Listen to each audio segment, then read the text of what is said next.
اللہ رب العزت ارشاد فرماتے ہیں وَلَا تَكُونُوا كَالَّذِينَ نَسُوا اللَّهَ فَأَنسَاهُمْ أَنفُسَهُمْ، اور تم ان لوگوں کی طرح نہ ہو جاؤ جنہوں نے اللہ کو بھلا دیا تو اللہ نے اس کے بدلے میں ان کو ان کی اپنی ذات سے بھلا دیا۔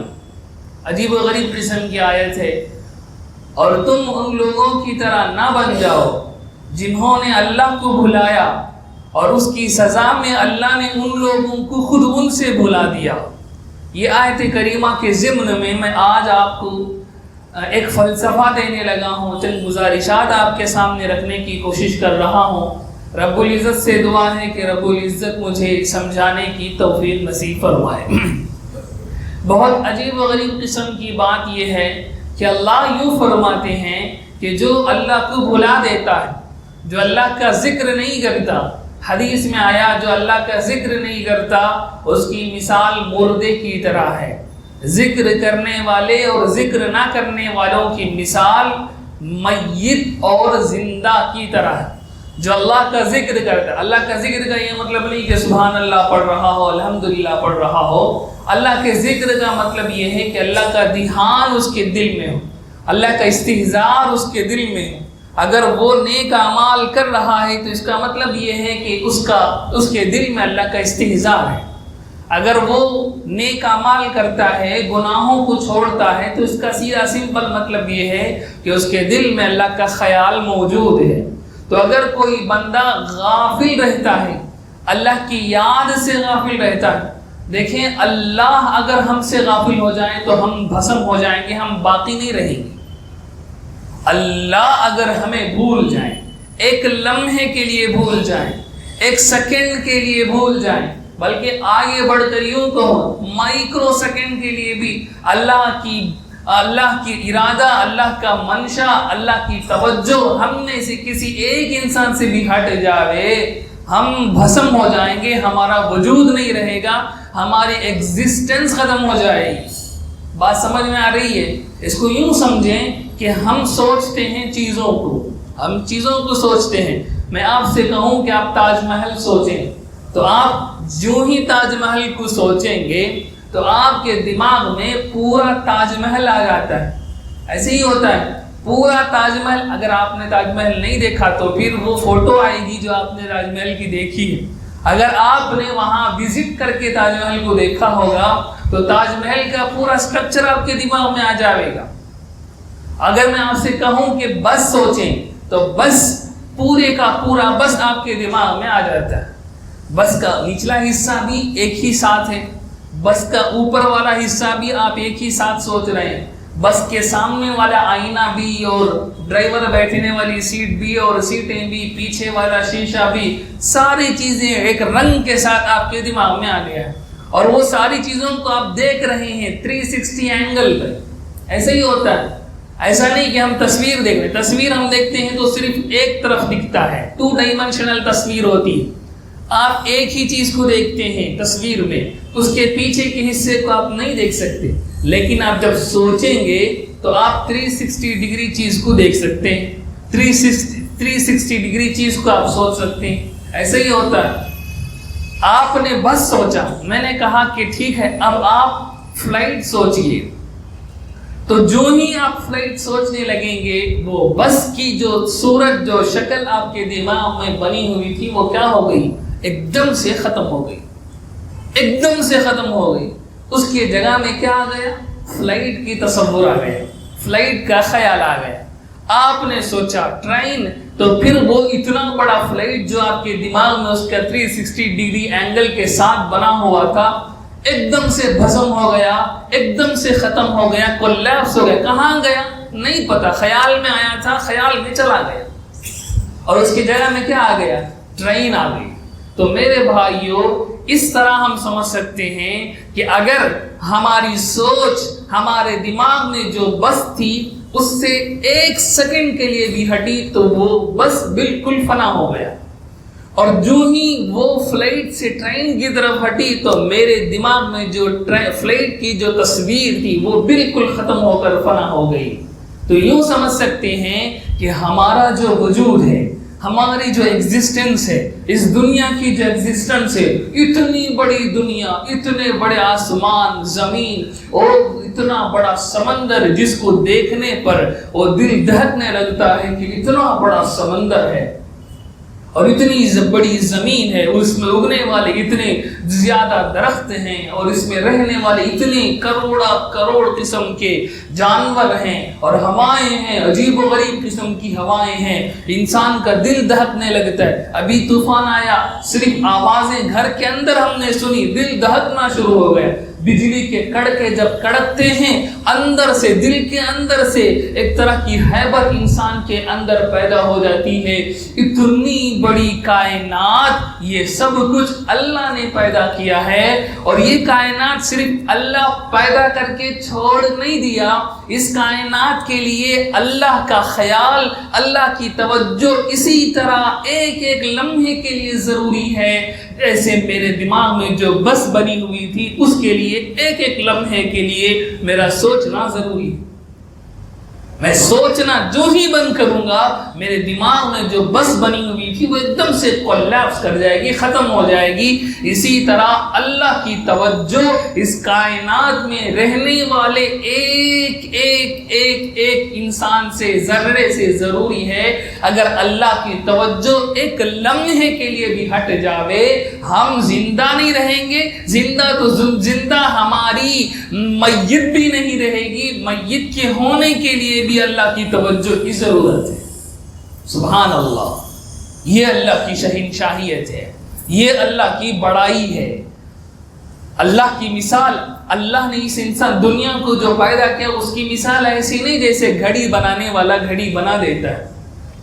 گھڑی بنانے والا گھڑی بنا دیتا ہے، گھڑی بن جانے کے بعد گھڑی کو چلتے رہنے کے لیے گھڑی بنانے والے گھڑی ساز کی ضرورت نہیں پڑتی۔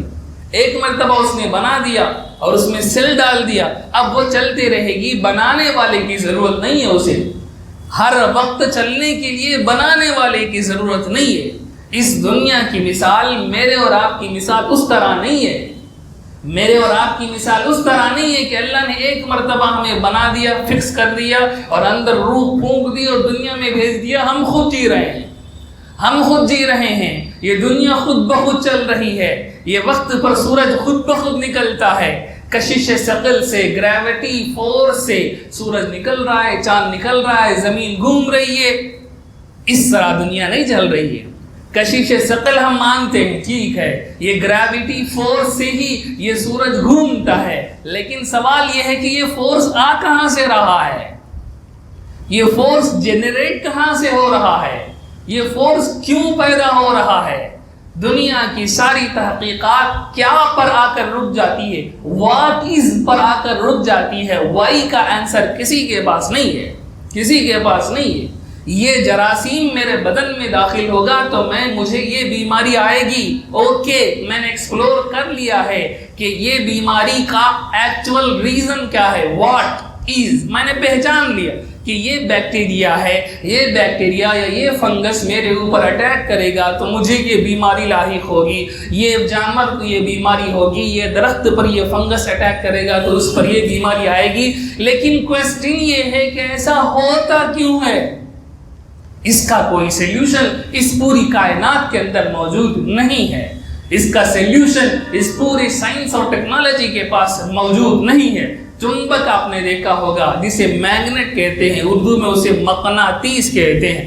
مقناطیس کا اصول یہ ہے کہ وہ ایک دوسرے کو کھینچتا ہے، ایک دوسرے کو کھینچتا ہے، اور اپوزٹ ڈائریکشن میں اس کو لگایا جائے تو وہ ایک دوسرے کو ڈھکیلتا ہے۔ اس کو تحقیق کر کر یہ بتا لیا، اس کا یہ پتہ نکال لیا گیا کہ یہ کون کون سے چنبک ایسے ہوتے ہیں، کون کون سے مقناطیس ایسے ہوتے ہیں، کن کن دھاتوں کو یہ کھینچتا ہے، کن کن کو یہ ڈھکیلتا ہے۔ لیکن ایسا کیوں ہوتا ہے؟ اس کے پیچھے کی وجہ، اس کے پیچھے کا وہی اس کائنات کے اندر موجود نہیں ہے۔ تو میں سمجھا یہ رہا ہوں کہ اس کائنات میں ہر ایک لمحے کے لیے بلکہ ہر ایک سیکنڈ کے کروڑویں حصے کے لیے بھی ہمیں اللہ سے بے نیازی نہیں ہو سکتی. اللہ کی ضرورت ہمیں فریکشن آف سیکنڈز میں بھی موجود ہے، ضرورت ہے. اللہ کی توجہ ہم پر پڑتی رہے گی تو ہم سروائیو کریں گے. میں گناہ بھی اسی وقت کروں گا جب اللہ کی توجہ میرے ساتھ ہوگی. اگر اللہ کی توجہ میرے گناہ کرتے وقت ہٹ جائے گی میرا وجود نہیں رہ سکتا، میرا وجود نہیں رہ سکتا. یہ اس کا بڑا پن ہے کہ اس کا بندہ گناہ بھی کر رہا ہے تب بھی وہ اس کی طاقت دے کر رکھا ہوا ہے. یہ اس کا بڑا پن ہے، یہ اس کی شہنشاہیت ہے، یہ اس کی بے نیازی ہے کہ میرے نماز میرے گناہ سے اسے کوئی تکلیف نہیں پہنچتی. وہ صرف امتحان کے لیے مجھے ڈھیل دے کر رکھا ہوا ہے. یہ اس کا بڑا پن ہے، یہ اس اللہ کی شہنشاہیت ہے. اللہ کے بس میں اتنا ہے کہ اگر وہ ایک لمحے کے لیے جب میں گناہ کروں اس وقت اللہ اپنی توجہ ہٹا لے، میں گناہ تو کیا کروں گا، میرا وجود ہی نہیں رہے گا. میری باڈی بنی ہوئی ہے سیل سے اور میرے سیلز پورے کے پورے زندے ہیں، مرنے کے بعد بھی زندے ہوتے ہیں. ایسا ہی ہوتا ہے، مرنے کے بعد بھی باڈی سیل سے بنی، صرف روح چلی جاتی ہے، جو سٹرکچر ہے وہ زندہ پڑا ہوا ہے. کیوں؟ وہ سٹرکچر، اس کی باڈی، میت کا پورا بدن بنا ہوا ہے سیلز سے، اور سیلز زندہ ہوتے ہیں. انہیں جب تک غذا ملتی ہے وہ زندہ رہتے ہیں. باڈی سکڑتی جاتی ہے. کیوں سکڑتی جاتی ہے؟ انہیں غذا نہ ملنے کی وجہ سے بدن کے اندر وہ مر رہے ہوتے ہیں. تو انسان کے مرنے کے بعد بھی اس کی باڈی کے اندر جو سیلز ہوتے ہیں وہ زندہ رہتے ہیں اور آہستہ آہستہ مرتے جاتے ہیں. اور جتنے سیلز مرتے جائیں گے آپ نے دیکھا ہوگا اتنی باڈی گل جاتی ہے، اتنی باڈی سڑ جاتی ہے، اتنی باڈی باریک ہو جاتی ہے یا موٹی ہو جاتی ہے یا پھول. کیا مطلب؟ اس کے بدن کے اندر جو سیلز ہیں وہ ختم ہو رہے ہیں. تو معلوم یہ ہوا کہ صرف میں زندہ ہوں کا مطلب یہ نہیں کہ میرے اندر جو روح ہے وہ فقط زندہ ہے، میرے بدن کا ایک ایک ذرہ بھی زندہ ہے. تو ایک ایک ذرہ جس سے مل کر میرا بدن بنا ہوا ہے، اس کو بھی زندہ رہنے کے لیے اللہ کے توجہ کی ضرورت ہے. سبحان اللہ. اگر اللہ کی توجہ نہ ہوگی میں رہوں، میری باڈی نہیں رہ سکتی، میری باڈی فنا ہو جائے گی، برباد ہو جائے گی، موجود تھنگ سے نتھنگ میں کنورٹ ہو جائے گی. تو میرے بھائیوں میں کہہ یہ رہا ہوں کہ اللہ کی توجہ ہمیں ہر وقت ضروری ہے. یہ میں سمجھا رہا ہوں، اللہ کی توجہ ہمیں ہر وقت ضروری ہے. ایک لمحہ بھی ہم اللہ کی توجہ کے بغیر نہیں رہ سکتے. جیسے گھڑی چلتی ہے گھڑی بنانے والے کے بغیر، ویسے دنیا نہیں چل رہی ہے. دنیا ایسے چل رہی ہے جیسے کوئی گاڑی چلتی ہو کہ گاڑی چلنے کے لیے چلانے والے کی ضرورت ہے. چلانے والے کے بغیر گاڑی نہیں چل سکتی. چلانے والا بریک لگائے گا تو گاڑی کتنی بھی تیز جا رہی ہو وہ رک جائے گی. چلانے والا اسے دوڑائے گا تو وہ سامنے نہیں دیکھے گا کہ پانی آیا ہے، کہ پتھر آیا، کہ انسان کھڑا ہوا ہے، کہ معصوم بچہ کھڑا، کچھ نہیں دیکھے گا، گاڑی دوڑ جائے گی. کیوں؟ اس لیے کہ گاڑی کا پورا اختیار ڈرائیور کے کنٹرول میں ہوتا ہے. اسی طرح یہ کائنات کا پورا اختیار اللہ کے قبضے قدرت میں موجود ہوتا ہے. دیکھنے میں یوں لگتا ہے کہ گاڑی خود جا رہی ہے، اسی طرح دیکھنے میں یوں لگتا ہے کہ یہ دنیا خود چل رہی ہے. ریالٹی یہ ہے کہ یہ سب کچھ اللہ کے قبضے قدرت میں ہے، اسی کے اشاروں پر چلتا ہے. تو فرسٹ پوائنٹ یہ پروو ہو گیا کہ ایک ایک لمحے کے لیے بھی اللہ کی ضرورت اس پوری دنیا کو ہے، صرف انسانوں کو نہیں. اس پہاڑ کو بھی اللہ کی ضرورت ہے، یہ آسمان کو بھی اللہ کی ضرورت. اتنا بڑا ہیکل قسم کا آسمان جو ہماری نگاہوں میں بھر کر نہیں آتا، اتنا بڑا آسمان اپنے ہونے میں اللہ کا محتاج ہے. یہ سورج جس کے دہکتے ہوئے انگارے اتنی دور سے اتنی تپش اور اتنی گرمی پیدا کرتے ہیں کہ دنیا کے زمین کے اوپر رہنے والا گرمی سے شرابور، پسینے سے شرابور ہو جاتا ہے. اتنا بڑا سورج اپنے ہونے میں اللہ کا محتاج ہے۔ یہ چاند جو اتنا زبردست قسم کی روشنی مہیا کرتا ہے، اپنے وقت پر نکلتا ہے، وقت پر جاتا ہے۔ ہمیں چاند کا حساب نہیں معلوم ہوتا، لیکن چاند کا بالکل حساب فکس ہے۔ چاند اپنے حساب سے ایک سیکنڈ، ایک مائکرو سیکنڈ میں آگے پیچھے نہیں ہوتا۔ چاند کا حساب بالکل طے ہے، اور یہ چاند جو اتنے زبردست قسم کے سٹرکچر پر چل رہا ہے کہ 1 تاریخ کو اتنا باریک ہوگا، 2 تاریخ کو اس سے اتنا موٹا ہوگا، 14ویں تاریخ کو چاند یہاں سے نکلے گا، اور پھر 21ویں تاریخ کو وہاں سے نکلے گا، اور اس طرح سے پھر اماواس کے ٹائم پر وہ نظر نہیں آئے گا۔ یہ پورا زبردست قسم کا سٹرکچر یہ اللہ کے ہونے کی دلیل ہے کہ یہ ہونا بھی اللہ کے ضرورت، اللہ کے ہونے کی وجہ سے یہ ہو رہا ہے۔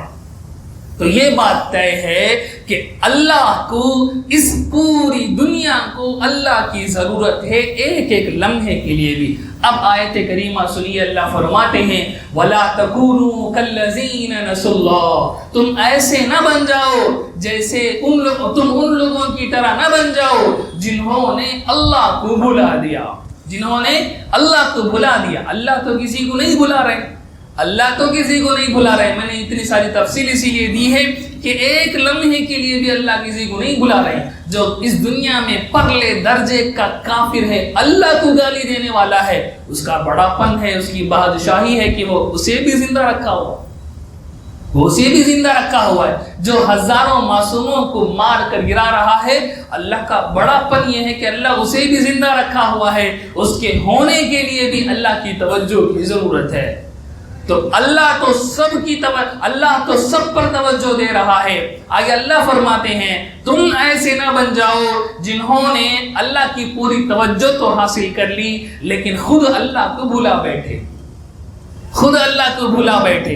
اللہ کو بھلا دینے کا مطلب ہے کہ اللہ کی یاد دل کے اندر نہیں ہے، اللہ کا استحضار دل کے اندر نہیں ہے، اللہ کو سوچ کر بھی نہیں دیکھتا۔ صبح سے شام گزر جاتی ہے، اپنی دنیا میں مست پڑا ہوا ہے، اپنے کام دھندے میں مست پڑا ہوا ہے۔ ایک دن کا ایک موقع بھی ایسا نہیں آتا کہ اسے اللہ یاد آیا ہو، اسے اللہ یاد آیا ہو۔ کتنے لوگ ایسے ہوتے ہیں جو نماز پڑھتے ہیں، نماز میں وہ امام کے ساتھ رکوع سجدہ کرتے ہیں، قرآن سنتے ہیں، سلام پھیر کر اٹھ کر چلے جاتے ہیں، لیکن اس پوری نماز میں ایک مرتبہ بھی اللہ کا دھیان نصیب نہیں ہوا، اللہ کا دھیان نصیب نہیں ہو۔ تو اللہ فرماتے ہیں تم ایسے لوگوں کی طرح نہ بن جاؤ جنہوں نے اللہ کو بھلا دیا۔ نتیجہ کیا ہوگا؟ جو لوگ ایسا کریں گے ان کا نتیجہ کیا ہوگا؟ اللہ عجیب و غریب قسم کی بات فرماتے ہیں کہ نسوا اللہ فانساہم انفسہم، ان لوگوں نے اللہ کو بھلا دیا، اللہ نے اس کی سزا میں ان لوگوں کو خود ان سے بھلا دیا۔ اللہ کو ان لوگوں نے بھلایا تو اس کی سزا اس دنیا میں کیا ملی؟ اللہ نے ان کو خود ان سے بھلا دیا۔ یہ کیا مطلب ہے ان کو ان سے بھلا دینے کا؟ یہ سمجھے نہیں، میں کہ اصل میں یہی سمجھانا چاہ رہا تھا۔ دیکھیں دنیا کی ایک حقیقت ہے، دنیا کی ایک ریالٹی ہے، یہ دنیا اپنے اصولوں پر چل رہی ہے۔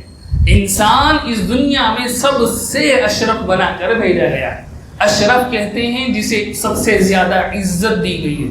کیوں عزت انسان کو دی گئی؟ وہ سارے واقعات آپ جانتے ہیں کہ اللہ نے انسان کے اندر اچھائی بھی رکھی، برائی بھی رکھی، اس لیے اسے عزت دی گئی۔ اچھائی اور برائی رکھنے میں کیوں عزت دی گئی؟ اچھائی اور برائی رکھنے میں اس لیے عزت دی گئی کہ انسان کو پک کرنے کی صلاحیت دی گئی کہ تو اچھائی کو بھی چوز کر سکتا ہے اور برائی کو بھی چوز کر سکتا ہے۔ اب اگر تو اچھائی اور برائی کو دونوں اپنے ہاتھ میں رکھ کر اچھائی کو چوز کرتا ہے تو بڑا آدمی ہے، تو بڑی ہستی ہے، تیرے اندر بہت زیادہ اللہ کے قریب ہونے کی صلاحیت موجود ہے۔ دیکھیں ایک اندھا آدمی ہے، وہ اگر یہ کہتا ہے کہ میں نے زندگی بھر کسی نامحرم عورت کو نہیں دیکھا تو یہ کوئی کمال نہیں ہے، یہ کوئی کمال نہیں ہے۔ کیوں؟ اس لیے کہ وہ چاہ کر بھی نہیں دیکھ سکتا، وہ چاہ کر بھی نہیں دیکھ سکتا۔ ایک لنگڑا آدمی کہے کہ میں نے آج تک کسی کو لات نہیں ماری تو یہ کوئی بڑی بات نہیں ہے۔ کیوں؟ اس لیے کہ وہ چاہ کر بھی کسی کو لات نہیں مار سکتا، کیونکہ وہ لنگڑا ہے، اللہ نے اسے پیر نہیں دیے ہیں۔ تو میرے بھائیوں، بڑائی تو وہ ہے کہ ایک آنکھوں والا انسان کہے کہ میں نے آج تک کسی نامحرم عورت کو گندی نگاہ سے نہیں دیکھا، یہ بڑاپن ہے، یہ بڑاپن ہے۔ کیوں؟ کیونکہ اس کے پاس آنکھ سلامت موجود ہے، اس کے باوجود بھی وہ کنٹرول کر رہا ہے۔ تو یہ کنٹرول کرنا یہ بہت بڑی چیز ہے، اس لیے اللہ نے انسان کو اشرف بنایا، اس لیے اللہ نے انسان کو اشرف بنایا کہ تو اپنے اندر اچھائی اور برائی دونوں کو پک کرنے کی صلاحیت رکھتا ہے، اس کے باوجود برائی کو چھوڑ کر اچھائی کو اختیار کرتا ہے، یہ بڑاپن ہے۔ فرشتوں کو اللہ نے یہ نعمت نہیں دی، اس لیے فرشتوں کو سجدہ کروایا انسان کے آگے کہ فرشتوں کی کوئی حیثیت نہیں ہے انسان کے سامنے، اس لیے کہ انسان اچھائی اور برائی کو اپنے اندر سما کر اچھائی اور برائی کو اختیار کرنے والا ہے۔ فرشتے سوچ کر بھی کوئی گناہ نہیں کر سکتے، فرشتے سوچ کر بھی کوئی گناہ نہیں کر سکتے۔ یہ دیوار آپ کے سامنے کھڑی ہوئی ہے، اس دیوار کو ہم اللہ والا نہیں کہتے۔ کیوں نہیں کہتے؟ اس لیے کہ یہ دیوار نہ اچھا کر سکتی ہے نہ برا کر سکتی ہے، سوچ کر بھی نہیں کر سکتی، کیونکہ اس کے اندر سوچ ہی نہیں ہے۔ تو اس لیے ہم اس دیوار کو اللہ والی دیوار نہیں کہتے۔ اسی طرح راستوں پر چلنے والے گائیں اور بکریوں کو ہم بزرگ نہیں مانتے۔ کیوں؟ اس لیے کہ ان کے اندر اچھائی اور برائی کی تمیز ہی نہیں ہے، اور جن کے اندر اچھائی اور برائی کی تمیز ہی نہیں ہے وہ اگر اچھا بھی کریں، کوئی کتا نیک کام بھی کرے، اچھا کام بھی کرے، ہم اسے اچھا نہیں کہتے، ہم اسے نیک اور بزرگ نہیں کہتے۔ طوطا آپ نے دیکھا ہے، آپ اسے قرآن پاک کی آیت رٹوا دیں اور وہ صبح سے شام تک اللہ اللہ کرتا بیٹھے، آپ اسے ولی اللہ مانیں گے؟ نہیں مانیں گے۔ کیوں؟ اس لیے کہ وہ جو کر رہا ہے وہ اپنے اختیار سے نہیں کر رہا، مالک نے اسے رٹا دیا اس لیے وہ رٹ رہا ہے، مالک نے اسے یاد دلا دیا اس لیے وہ پڑھ رہا ہے۔ اللہ کو سوچ کر اللہ کی یاد میں وہ کچھ نہیں کر رہا۔ اس دنیا کے اندر کوئی مخلوق جو اپنے اختیار سے اچھائی اور برائی کو اختیار کر سکتی ہو وہ صرف انسان ہے، اور یہ انسان جسے اللہ نے یہ دونوں صلاحیتیں دی ہیں، اس کے باوجود وہ اللہ کو بھلا دے تو اس کی سزا یہ ہے کہ اب اسے انسانیت کے جو درجہ ہے اس پر باقی نہیں رکھا جائے گا، اسے نیچے جانوروں کے درجے میں اتار دیا جائے گا۔ یہ اس کی سزا ہے۔ بات سمجھ میں آ رہی ہے؟ فلسفہ جو میں سمجھانے لگا ہوں سمجھ میں آ رہا ہے؟ اللہ کرے سمجھ میں آ جائے۔ میں کہہ یہ رہا ہوں کہ انسان کو اللہ نے جس وجہ سے انسان بنایا، اگر انسان اس بات کو پورا نہ کرے اللہ اسے اس کے درجے سے نیچے اتار کر جانوروں میں شامل کر دیتے ہیں۔ یہی آیت کریمہ کہتی ہے لا تکونوا کالذین نسوا اللہ، جن لوگوں نے اللہ کو بھلا دیا ایسے تم نہ بن جاؤ۔ کیوں؟ ایسے تم بنو گے تو اللہ اس کے بدلے میں اس کے سزا میں تمہیں ایسے بنا دیں گے کہ تمہیں خود اپنی ویلیو کا احساس نہیں رہے گا۔ اور دنیا میں دیکھیں جو شرک ہوتا ہے اسی لیے ہوتا ہے کہ انسان اتنے بڑے درجے کی مخلوق ہے، وہ پتھروں کے سامنے سجدہ کرتی ہے، وہ مزاروں کے سامنے سجدہ کرتی ہے، وہ بتوں کے سامنے جھکتی ہے، وہ گلے میں فلانے اس کا دھمکانے کا وہ یہ لگاتی ہے، اور وہ پتہ نہیں کتنی گندی اخلاق سے گری ہوئی کام کر جاتے ہیں۔ اور دنیا کے اندر ہم دیکھتے ہیں کتنی طرح کی مصیبتیں، کتنی طرح کے خرافات، احساس نہیں ہے، اچھائی اور برائی کی تمیز نہیں ہے۔ گزشتہ جمعہ بھی میں نے بات کی کہ مرد سے شادی کرنے کی باتیں اس دنیا میں چل رہی ہیں، عورتوں سے شادی کرنے کی باتیں دنیا میں چل رہی ہیں۔ ایک گروپ تو ایسا نکل کر آیا کہ وہ کہتا ہے ہم انسان نہیں ہم کتے ہیں، ہیومن ڈاگز کے نام سے آپ جا کر گوگل کر کے دیکھیے، آپ کو ان کا فلیگ نظر آئے گا، آپ کو وہ پوری کمیونٹی نظر آئے گی جو بات نہیں کرتی، جو بھونکتی ہے اور اپنے آپ کو یہ کلائم کرتی ہے کہ ہم کتے ہیں، ہم ریالٹی میں اپنے اندر ایک کتا پنا فیل کرتے ہیں۔ یہ ساری چیزیں انسان کے اندر آ رہی ہیں۔ سود کا دور دورہ ہے، وڈی کا دور دورہ ہے، نا انصافی عام ہے، اور آج کے اس زمانے میں جب دنیا کی اتنی ساری ٹیکنالوجی بڑھ چکی ہیں، آپ کیا سمجھتے ہیں لاکھوں لوگ مارے جا رہے ہیں، کروڑوں لوگوں کا قتل ہو رہا ہے، تاریخ میں کبھی ایسا قتل نہیں ہوا۔ جس زمانے کو یہ ماڈرن لوگ جنگلی دور کہتے ہیں، یہ اس سے زیادہ جنگلی بنے ہوئے ہیں۔ ان کے اندر رحم نام کی کوئی چیز نہیں۔ پولیٹکس کے نام پر یہ لوگ سب کچھ کر جانے کو جائز سمجھتے ہیں۔ یہ سب کیوں ہو رہا ہے؟ یہ اس لیے ہو رہا ہے کہ اللہ نے ان کو انسانیت کے درجے سے نیچے اتار دیا۔ اب یہ جانور ہیں، کتا آپ کتنا بھی اچھے اسے پالیں، شیر آپ کتنا بھی اچھے اسے پالیں، لیکن موقع ملے جھپٹا مارے گا، موقع ملے آپ کو کاٹ کھائے گا۔ کیوں؟ اس لیے کہ وہ جانور ہے، اسے تہذیب نہیں سکھائی جاتی۔ اور جو انسان ہونے کے باوجود اللہ کو بھلا دے، اللہ اسے جانور میں تبدیل کر دیتے ہیں۔ وہ کوٹ سوٹ پہنتا ہے، وہ دیکھنے میں مہذب لگتا ہے، اندر سے وہ کتا بنا ہوا ہوتا ہے۔ یہ ہے لا تکونوا کالذین نسوا اللہ، اور تم ان لوگوں کی طرح نہ بن جاؤ جنہوں نے اللہ کو بھلا دیا۔ فانساہم انفسہم، اس کی سزا میں اللہ نے ان کو انسانیت سے نیچے گرا دیا، اللہ نے ان کو اپنے آپ سے بھلا دیا، اب وہ جانوروں سے بدتر بن گئے۔ اللہ رب العزت سے دعا فرمائے رب العزت ہمیں اس کی معرفت نصیب فرمائے، اس کی سمجھ نصیب فرمائے۔